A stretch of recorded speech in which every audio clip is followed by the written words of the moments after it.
Olá, queridos amigos, queridas amigas, sejam bem-vindos ao estudo do livro A Caminho da Luz comigo, André Luiz Querini Vilar.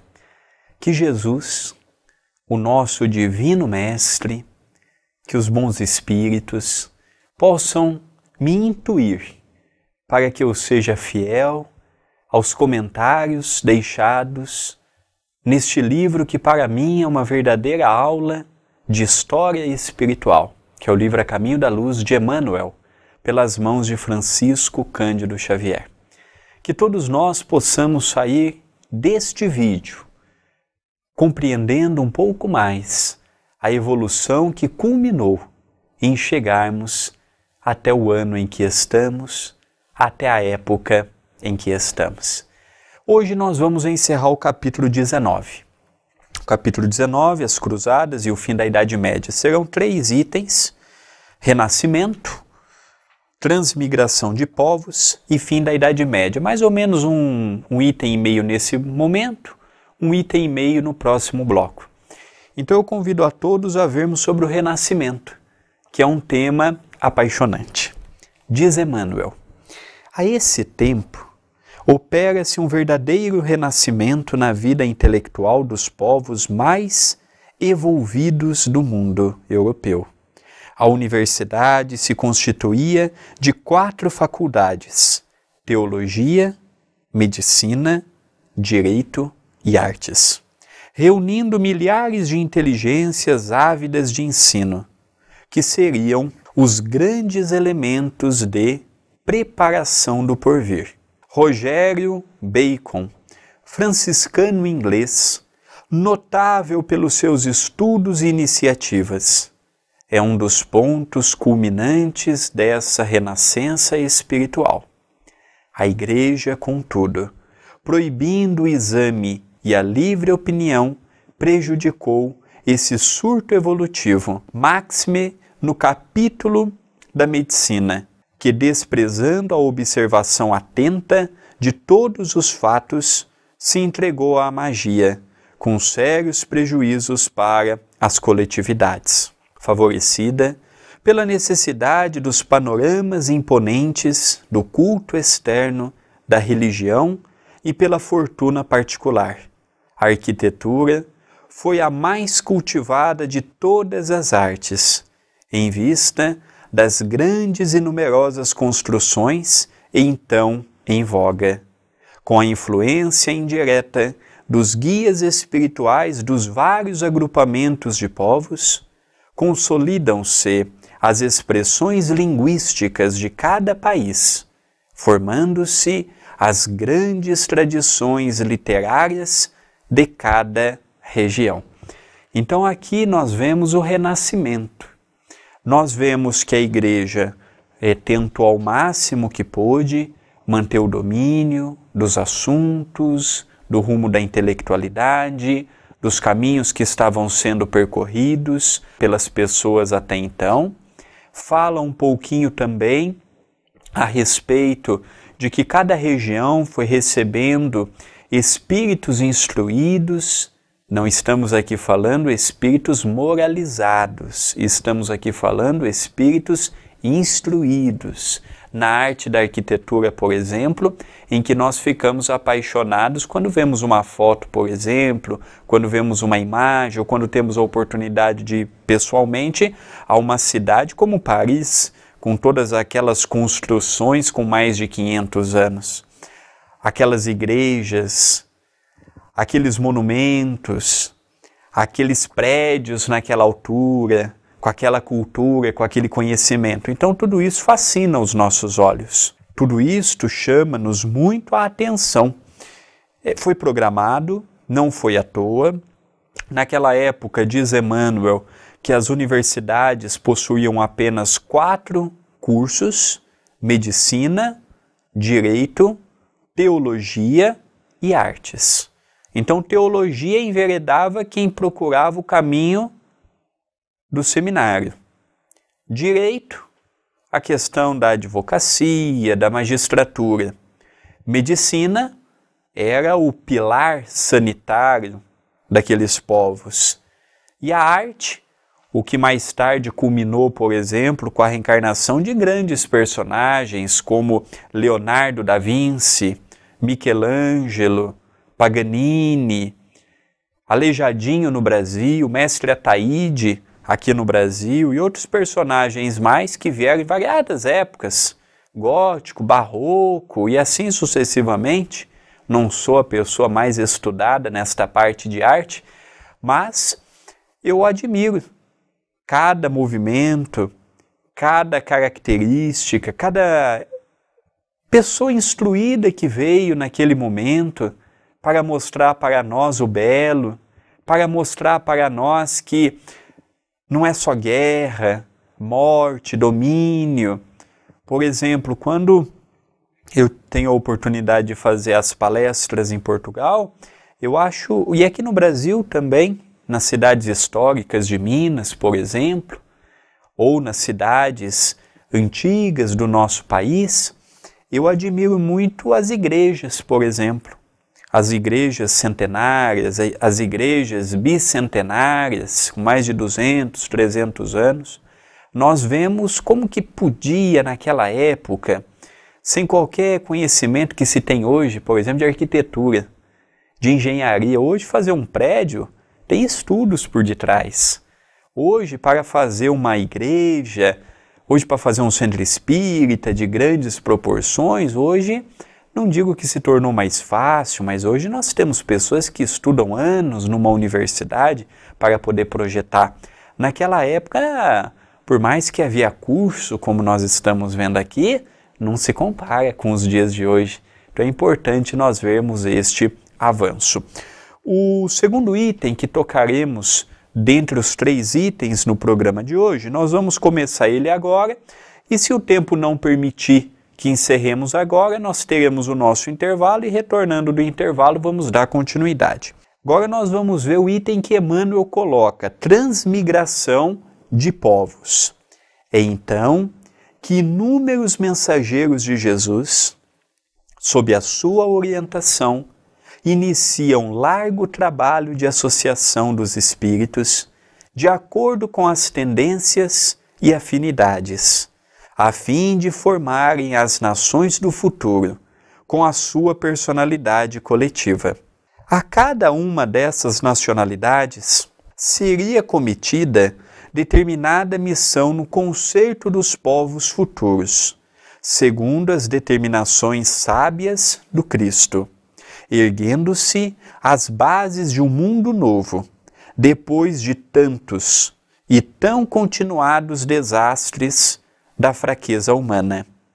Constroem-se os alicerces dos grandes países como a Inglaterra, que em 1258 organiza os Estatutos de Oxford, limitando os poderes de Henrique III e em 1265 erige a Câmara dos Comuns, onde a burguesia e as classes menos favorecidas têm a palavra com a Câmara dos Lordes. A Itália prepara-se para a sua missão de latinidade. A Alemanha se organiza. A Península Ibérica é imensa oficina de trabalho.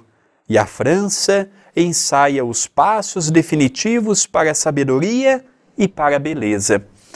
Eu gostaria de chamar a atenção a um tópico tratado por Emmanuel, que se faz necessário nós analisarmos um pouco. Todo país, toda coletividade, ela tem um propósito. O propósito do país B não é o mesmo que do país C, que não é igual ao país C, D e assim sucessivamente. Cada povo foi se unindo pela lei da afinidade. No passado, Emmanuel nos diz que quando vieram de Capela, eles eram divididos conforme a dívida espiritual. Quem tinha menos dívida ia para a região tal. Quem tinha um pouco mais de dívida ia para outra região. Quem estava cheio de dívidas morais ia para outra região. Esse momento foi diferente. Aqui foram se juntando conforme a afinidade de gostos. Então, foi reunindo-se pessoas que pensavam, que agiam, que desejavam as mesmas coisas, formou o país A, formou o país B, formou o país C.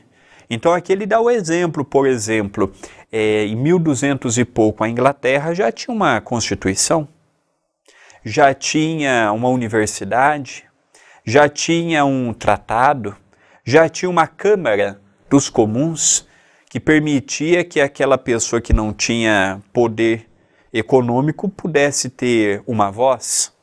Aqui ele nos fala, por exemplo, da Alemanha, organizando-se para os seus trabalhos futuros. Fala da Península Ibérica, que é Portugal e a Espanha, que já tinham também o seu compromisso coletivo. Fala da França, que seria o berço dos pensamentos de liberdade, de igualdade, de fraternidade. Falando da arte, falando do berço da cultura. Então nós vemos que cada país tem o seu compromisso. Não é à toa que o Brasil foi proposto, narrado por Emmanuel, ser o coração do mundo e a pátria do Evangelho. Não é hoje. Hoje o Brasil não é o coração do mundo e a pátria do Evangelho. Com essa corrupção, com esse desvio, a pandemia mostrou muito bem a classe política e religiosa que nós temos no Brasil. Então a gente ainda não é nada. E vimos o povo também, o descaso com a vida humana. Então o Brasil ainda será. Pode ser daqui a 100 anos, 200 anos, 300 anos. Hoje ainda não é. Cada país tem o seu convite. Jesus era para ter nascido nas Gálias, segundo Chico Xavier. O Império Romano invadiu. Foi para o diminutivo, Galileia. A árvore foi transplantada do Oriente Médio para a França, com a segunda revelação, que é Jesus. Trouxe para todos nós. Não suportando, veio o Espiritismo, que é a terceira revelação. A França, não aguentando, veio para o Brasil. Então nós vamos para o nosso intervalo, o tempo é implacável, a gente já continua a falar um pouquinho sobre isto.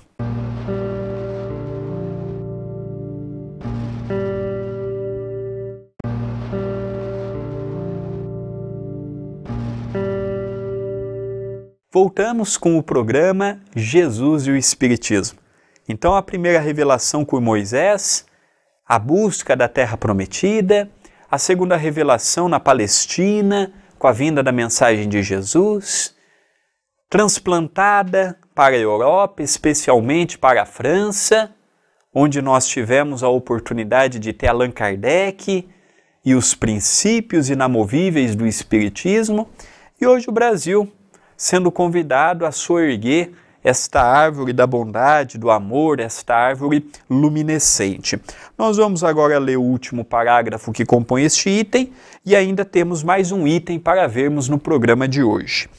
A atuação do mundo espiritual proporciona à história humana a perfeita caracterização da alma coletiva dos povos.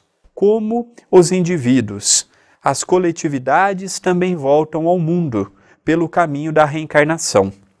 É assim que vamos encontrar antigos fenícios na Espanha e em Portugal, entregando-se de novo às suas predileções pelo mar. Na antiga Lutécia, que se transformou na famosa Paris do Ocidente, vamos achar a alma ateniense nas suas elevadas indagações filosóficas e científicas, abrindo caminhos claros ao direito dos homens e dos povos. Andemos mais um pouco e acharemos a Prússia, o espírito belicoso de Esparta, cuja educação defeituosa e transviada construiu o espírito detestável do pangermanismo na Alemanha da atualidade. Atravessemos a Mancha e deparar-se-nos-á na Grã-Bretanha a idealidade romana, com a sua educação e a sua prudência, retomando de novo as rédeas perdidas do Império Romano, para beneficiar as almas que aguardaram por tantos séculos a sua proteção e o seu auxílio. Então vamos aqui com calma para nós identificarmos cada posição, não é? Aqui ele fala para nós, por exemplo, que hoje o que nós conhecemos por Espanha e por Portugal, portanto a Península Ibérica, são aqueles mesmos fenícios de ontem. Tinham um domínio do mar. Para nós termos uma ideia, Portugal, um país pequeno, em território, nós vemos que eles tinham um domínio do mar. Eles, a Espanha, eles tinham um amor pelo mar, como tem até hoje, algo fascinante. Aqui nos fala também, além destes dois, fala da antiga Lutécia, que hoje se transformou na famosa Paris, a cidade-luz, a cidade romântica, e ali reuniu os antigos atenienses. Então Emmanuel nos fala que a população de Paris de hoje tem muito vínculo com os atenienses de ontem, por isso desta elevada cultura, filosofia, ciência. Aqui nós vamos ver também falando sobre a Prússia, falando do espírito belicoso, do espírito de guerra, falando de Esparta, por exemplo, que eles tinham um grande domínio da guerra. Nós já vimos nesse livro a diferença, por exemplo, de Esparta para Atenas. Esparta desenvolveu muito a arte da guerra, já que a Grécia naquela época eram cidades-estados. Cada cidade também era a feição de um estado. E Atenas que desenvolveu pelo primor intelectual. Desenvolveu muita inteligência, mas não desenvolveu o amor. Nós vemos aqui que o espírito belicoso de Esparta, cuja educação defeituosa e transviada construiu o que hoje nós conhecemos como a Alemanha. Muito herança também daqueles pensamentos que nós já vimos dos vikings, por exemplo, aquele povo belicoso, de guerra, de invasão. Lógico que regenerados, nós não podemos pegar costumes antigos e tratarmos por agora. E a última que ele fala, o Canal da Mancha, por exemplo, aquele canal que corta o sul da Inglaterra ou da Grã-Bretanha e o norte da França, por exemplo, nós vemos que a Grã-Bretanha reúne os antigos romanos. Lógico, mudando-se, não são os mesmos assim 100%, de reencarnação em reencarnação, naturalmente nós vamos progredindo, nós vamos mudando também a forma de agir e a forma de pensar. É apenas para nós vermos que é a migração natural dos povos. E o último item do programa de hoje é o tema Fim da Idade Média, quando ele nos fala, Emmanuel, do plano invisível, em todos os tempos, os espíritos abnegados acompanharam a humanidade em seus dias de martírio e glorificação, lutando sempre pela paz e pelo bem de todas as criaturas. Referindo-nos de Escantilhão, a nobre figura de Joana d'Arc, que cumpriu elevada missão, adstrita aos princípios de justiça e de fraternidade na terra, e as guerras dolorosas que assinalam o fim da Idade Média. Registramos aqui que as conquistas tenebrosas de Gengis Khan e de Tamerlão, e com a queda de Constantinopla em 1453, que ficou para sempre em poder dos turcos, verificava-se o término da época medieval. Uma nova era desapontava para a humanidade terrestre, com a assistência contínua do Cristo, cujos olhos misericordiosos acompanham a evolução dos homens, lados arcanos do infinito. Então aqui nós vimos que as universidades, os pensamentos de entendimento e de fraternidade que gradativamente foram vindo. Aqui nós percebemos que as migrações sucessivas dos espíritos através da reencarnação foi dando a oportunidade de terminarmos uma das épocas mais difíceis que nós tivemos num passado não tão distante. A Idade Média, ela teve a sua importância, mas ela também foi marcada de muitas mortes, de muitas guerras.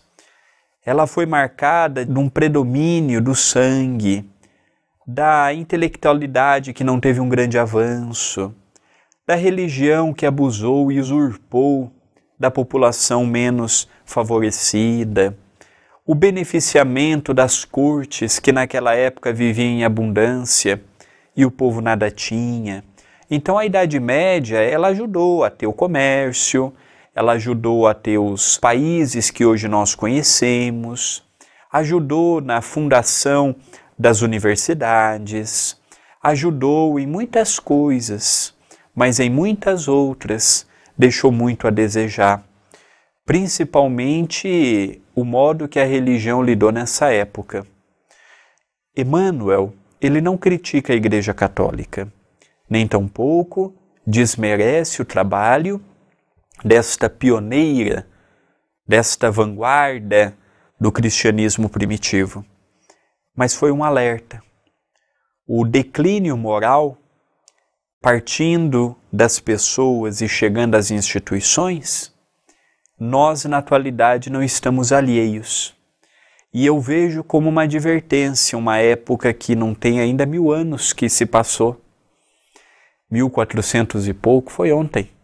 1300 e pouco foi ontem. Então nós estamos falando de uma época não tão recuada no tempo. E até hoje nós vemos poderosos à feição desta época, ainda reclamando para si um poder absoluto. Nós vemos que esse momento pandêmico que estamos passando, ele não é à toa. Ele nasceu numa forma natural, mas tendo uma grande significação espiritual. Ele nasceu sem ainda sabermos onde, como, quando, mas é um fenômeno que está conosco ensinando-nos que é momento de alguns pensamentos nós mudarmos. Eu vejo, na atualidade, muitos resquícios ainda da Idade Média. O trato com a população, a classe religiosa querendo doutrinar os seus adeptos. Nós vemos uma classe política que, boa parte, ainda pensam nos seus próprios interesses em vez do interesse da coletividade. Nós vemos uma população também desinteressada da sua própria existência e da sociedade. Então a Idade Média passou no papel. Grandes conquistas vieram. Conquistas intelectuais, espirituais e morais. Mas se formos ver a sangue frio, com cautela, o que nós percebemos? Que ainda temos muito desta época. O André, todos que nos ouvem, qual que é o convite? A pegarmos os dias atuais, pedirmos muita força a Deus, coragem, vermos onde já temos condições para mudarmos e enfrentarmos com bom ânimo, com coragem, sem esmorecermos, sem valorizarmos os problemas, sem valorizarmos as dificuldades, pelo contrário, valorizando o lado bom das pessoas, valorizando o lado bom da vida, valorizando a grande escola que estamos tendo. Agradeço pela oportunidade que está me dando de entrar na sua casa, no seu local de trabalho, de estar com a sua família, de estar na sua presença virtual neste momento. Que este estudo possa trazer para nós entendimento, à luz do Espiritismo, codificado por Allan Kardec. Que tenhamos uma continuidade de semana de muita paz, de muita luz. E a partir do próximo programa, iniciaremos o capítulo 20, Renascença do Mundo. Já vamos pegar um pouco mais esta época atual. O livro se compõe de 25 capítulos. Já estamos indo para o 20. Uma semana de muita paz, Votos de muita alegria e até o próximo programa.